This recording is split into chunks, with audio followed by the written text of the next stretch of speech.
Hi everybody, it's Beth here again from Lecture Remotely with our second SightBite. So today I'm just going to show you what Blackboard Collaborate looks like on different devices. So I'm going to show you laptop, tablet and mobile phone. And I know there is an app specifically designed for mobiles to access Blackboard Collaborate, but when I've tried it, it's actually taken me to the browser version of the site. So that's just what I'm going to show you today. It's not particularly helpful, it doesn't make much of a difference, but hopefully I'll be able to show you some things, so what your slides will look like from these different devices, so that you know what to be careful of if you are giving a lecture or any kind of presentation to an audience who will be accessing via different devices. Okay, so this screen that I'm looking at here in the virtual classroom is on my laptop, so I'm presenting this as a moderator. This is what you would see if you were presenting the session rather than if you were participating in the session.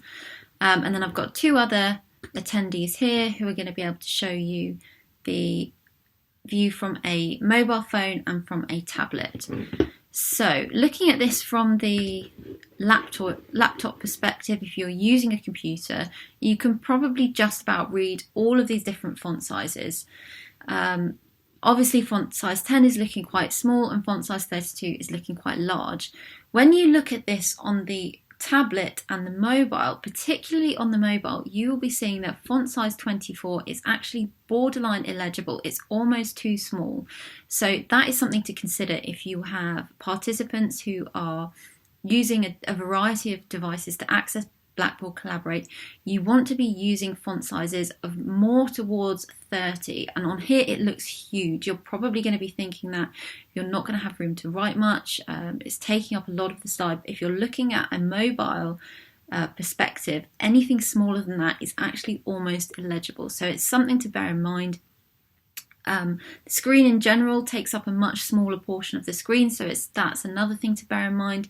Where do you want to put your key content? What font sizes are you going to use? What is the key information that you are going to get across so that it comes across best on all these different devices? So I'm just going to show you some of the features that we commonly use in Blackboard Collaborate, just so you can see what they look like on the different devices. So I've put some captions here. To be fair, captions are fairly accessible regardless of device. They come up quite large on every device, so that's a positive. Something to bear in mind with captions is that people can only see the captions that have been written since they joined the session. So if you put something there and people join afterwards, they aren't going to be able to read those. And then I'm just going to switch my video on here, so you can see what that looks like. It's pretty much the same size in every device. It's not coming up on my iPad for some reason, so again, that's something to bear in mind, that different devices, they might not show everything. They might just focus on the main thing that you are sharing on your screen. I'll switch that off again, and then I'm going to raise my hand.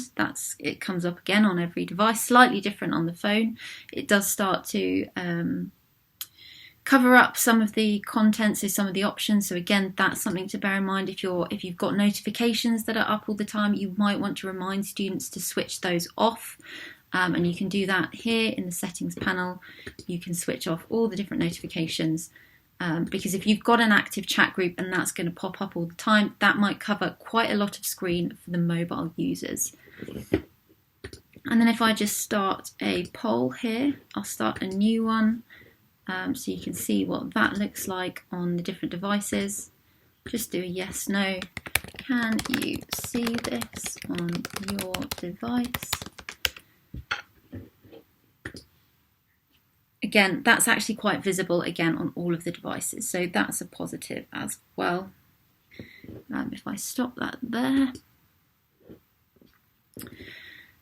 So I mean, we can share a blank whiteboard. You can have a look at this. Again, if you're going to write stuff on here, bear in mind that it's going to come up very small on the mobile devices.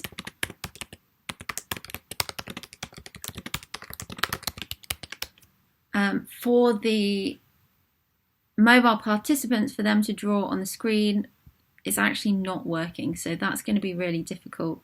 You can type on the screen. It's tiny, it looks absolutely tiny, but it doesn't it's not, so the mobile that I'm using, it's not showing up on the screen. It's showing up on the screen of the other devices, so I've just written that, I've doodled on the screen from the phone but the phone isn't viewing it. So maybe that's something you'd want to bear in mind as well. All of this stuff doesn't necessarily work on all the different devices, so keep it simple. One of the things we recommend doing anyway, instead of having this Blackboard that everyone can write on, because as soon as somebody clicks this, it's all gone, you're going to lose everything on there, is that if you've got breakout groups or you're giving a task to students, is to get them to open PowerPoint in a different window or open something in a different window, write it down and then share that as a file rather than using this whiteboard tool. It's a little bit temperamental, as you can see, particularly across different devices. But that is what it looks like if I pop that file back up again.